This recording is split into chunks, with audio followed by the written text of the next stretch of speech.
it's like an undescribable feeling when you see like a room full of people drinking the flavours and then talking to each other about how unique they are and delicious, and then you see them going back for seconds, and it kind of warms your heart. This is The Producers. I'm Dani Valent. Wiradjuri woman Tara Croker is the founder of Yaala Sparkling, a purpose-driven flavoured mineral water company that uses native ingredients to create healthy and delicious drinks. Ethics are at the heart of the business. Tara aims to change the game when it comes to the economic pathways of Indigenous foods, and as Yaala grows, she hopes to create employment for Indigenous people too. So Yiradjuri, I'm Tara Croker. I'm a proud Wiradjuri woman and founder of Yaala Sparkling. So Yaala Sparkling is an Indigenous-owned beverage company, and we create non-alcoholic sparkling drinks infused with the unique flavours of native Australian plants. Well, first of all, we produce sugar-free, all-natural, low-calorie adult beverages. They're really delicious, in my opinion, and certainly in the opinion of our customers as well. It's kind to your body, good for the environment. We partner directly with Indigenous wild harvesters, artists and suppliers across the whole business, as well as local farmers for our ingredients that we use in the product. The backstory. So I guess the inspiration for starting Yaala Sparkling was a few years ago when I started to notice not many products were using these beautiful plants that we have here in this country in Australia. Nothing really out there showcasing the real flavours that we have here in the plants. And then I started to go down a journey of playing around more with native plants. So I've always grown native plants. I eat finger lime pretty much on every meal. I grow lemon myrtle like on my back balcony, and I'll just drink that in the mornings. And so I really kind of wanted to share those flavours and beautiful plants with the world. And then started finding ways to kind of make that commercially, working with food techs and things like that. And then starting to work with suppliers. And I guess from that early journey, then learned about the lack of Indigenous representation in the native food supply chain. So it's actually currently less than 2% First Nations ownership across the entire native food supply chain, which, kind of blows your mind given the knowledge of this plant use is coming from First Nations people, and yet the economic benefit is not returning back there. So, I guess twofold, wanting to share the beautiful flavours that we have in this country and the amazing plants, but then also connect people to culture and improve that representation in the industry as well. Tara trained in marketing and has had a varied career so far, but she's always had a focus on reconciliation and Indigenous action, either as part of her job or as an extra. Yaala brings together all her experience, talents and interests. So my career has been in marketing. I've been marketing for over the last 10 years. I've worked for News Corp and then for a not-for-profit organisation called Career Trackers, which works with Indigenous students, and then with Google for a couple of years in tech. So it's been across a few different industries, but in my entire career, I've worked also on top of my day role in the reconciliation space. So sitting on reconciliation action plans, leading First Nations employee resource groups, and spending a lot of time mentoring young mob as well. So it's a place that's really, a space that's really close to my heart is, doing whatever I can to move towards a more positive space in reconciliation. So I think with the business background, marketing background, and then also always, being really close to community and reconciliation space, I suppose it could kind of be a natural progression to combine those passions and experience even more and create a business like we have with Yaala, where it's got culture at the heart of it, connection to that culture, and also sharing native plants and giving back with the purpose that we have as well. We, as I said, work with Indigenous suppliers wherever possible, and our real mission is to increase that representation in the native food industry. So, I mean, us just showing up and having this authentic business and being able to come from community and an authentic space and share the stories that are behind the ingredients and do it in the right way and, respect the ingredients as well, I think, is a really positive thing to see. And like if I had seen someone else doing that, I would have loved that. But not only that, obviously working with our suppliers and, building that kind of community and collective in the native food space is what our mission really is. Every aspect of Yaala Sparkling is meaningful, from the name of the business to the flavours and the way the products are presented.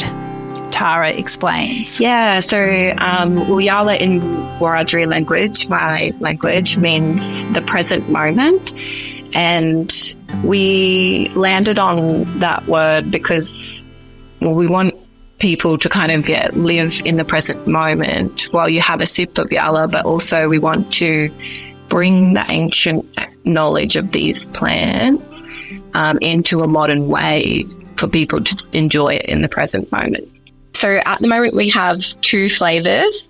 So one of them is Davidson Plum and Native Blossom. Davidson Plum and Waratah, and Lemon Myrtle and Native Blossom. And I guess slightly different actually to some beverage companies. We own all of those relationships with our suppliers, and we work really closely with those suppliers to wild harvest in like a sustainable way.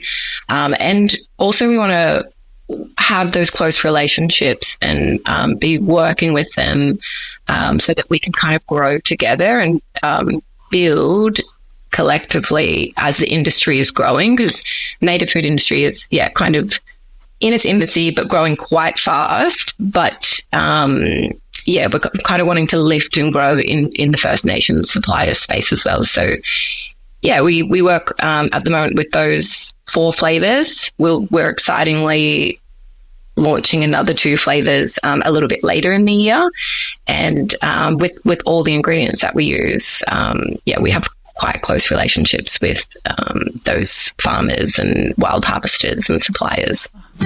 Yaala works with Indigenous growers to wild harvest ingredients.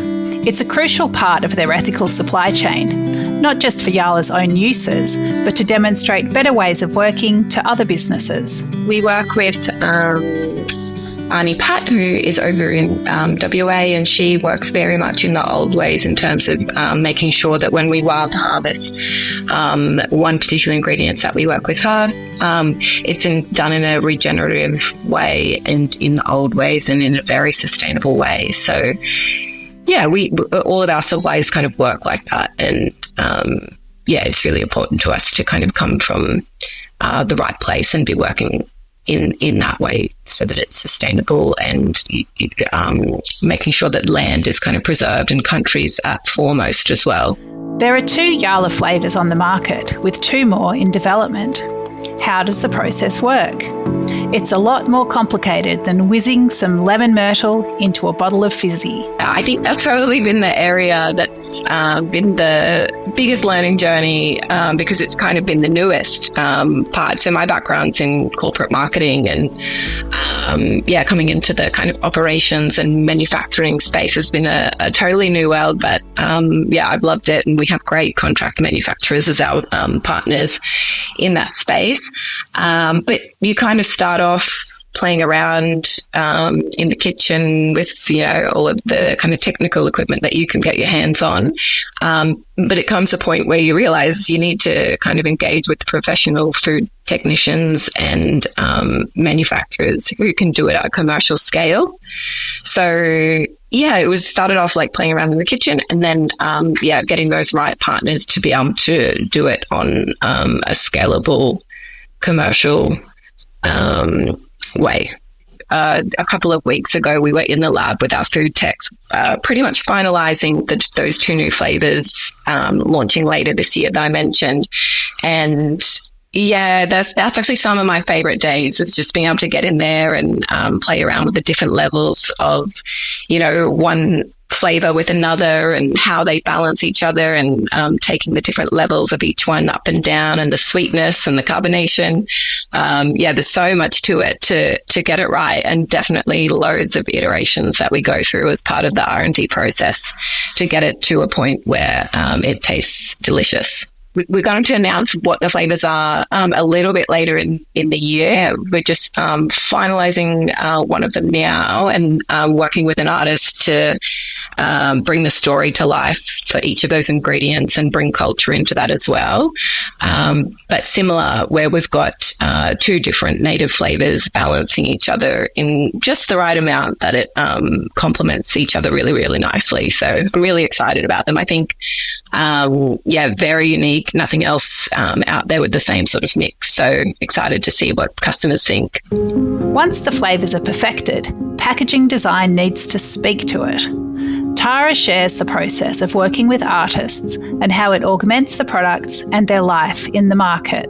One of the things that I wanted to do with Yaala launching it as a business was work with artists and showcase their talents, and be able to tell the kind of cultural story and connection and behind the ingredients that we're using as well. So for the two flavors we have in market now, we worked with fellow Wiradjuri artist Letitia Quinns, and she was able to create really beautiful artworks, kind of highlighting the different cultural elements of backstories for some of the ingredients, and then depicting those within the artwork as well. So, it's a really lovely journey where we kind of collaborate really closely on what it means for different mobs, what it means to the artist, what it means to us, and then we bring that to life in the artwork that you see on the bottles. A new business is always tough, requiring long hours, optimism and determination. Tara talks about the structure of Yaala now and her hopes for future growth. So at the moment, we've been in operation for just over a year now, so we're a baby business, I guess, in terms of as businesses go. But so it's just myself working full-time on Yaala alongside my mum, who works in the business with me. So it's the two of us at the moment, and we're surrounded by, kind of outsourced teams with our manufacturer and our food techs and that sort of thing. It's really lovely to be able to work together. I think, we can bounce off each other, and I think know what we like, what we don't like. And so we have a good working rhythm. It's great. But we would absolutely move towards working with First Nations employees when we are in that fortunate position to be able to hire more on the team. It's one thing to make a product. It's another thing to see people actually consume it. What has it been like for Tara to see Yaala on the shelves, and even better, actually drunk by customers? Oh, it's such a nice feeling. Actually, I was at an event yesterday, and they were serving Yaala Sparkling to all the guests, and it's like an undescribable feeling when you see like a room full of people drinking the flavors and then talking to each other about how unique they are and delicious, and then you see them going back for seconds, and it kind of warms your heart because you know how much love and hours and effort and everything that's gone behind creating that little bottle of goodness that they're enjoying and having at that moment. So it's a nice feeling. Surely the creator is the ultimate expert in how to enjoy their product.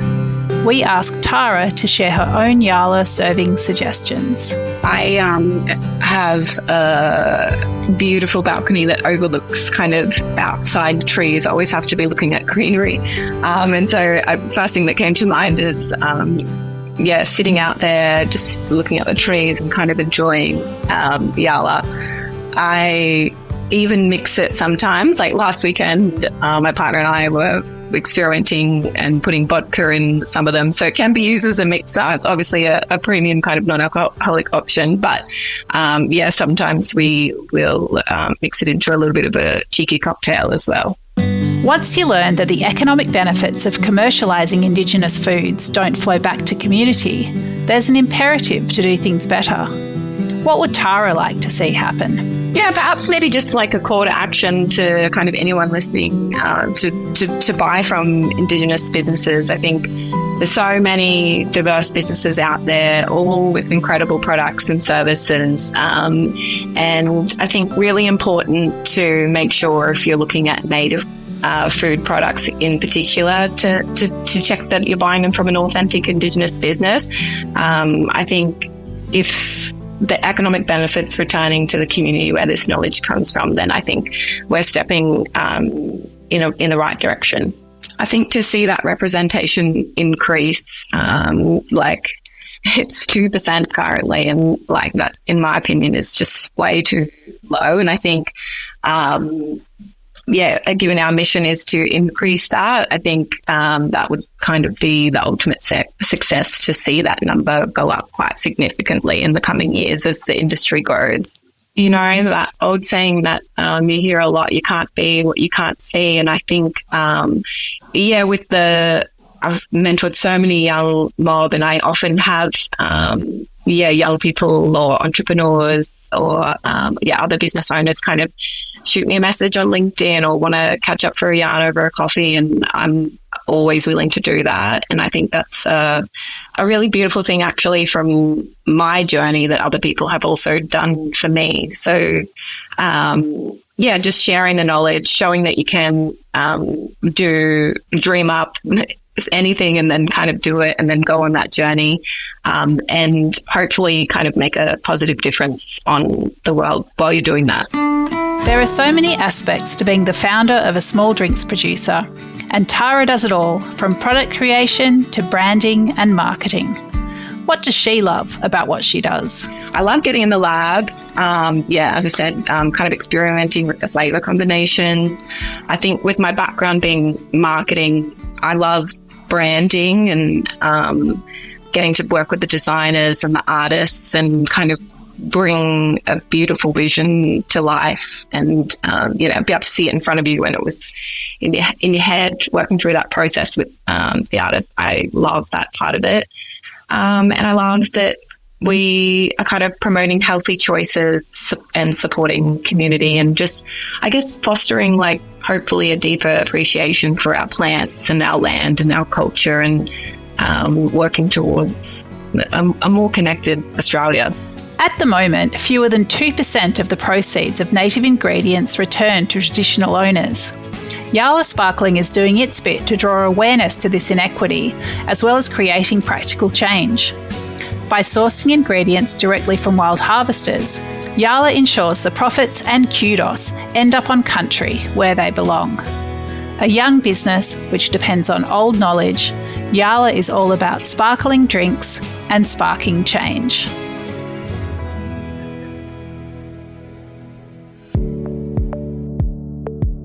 This is The Producers, a Deep in the Weeds production. I'm Dani Valent. Stay tuned as we talk to some of Australia's best farmers, makers and growers. Follow us on Instagram at Producers Podcast or contact us via deepintheweeds.com.au.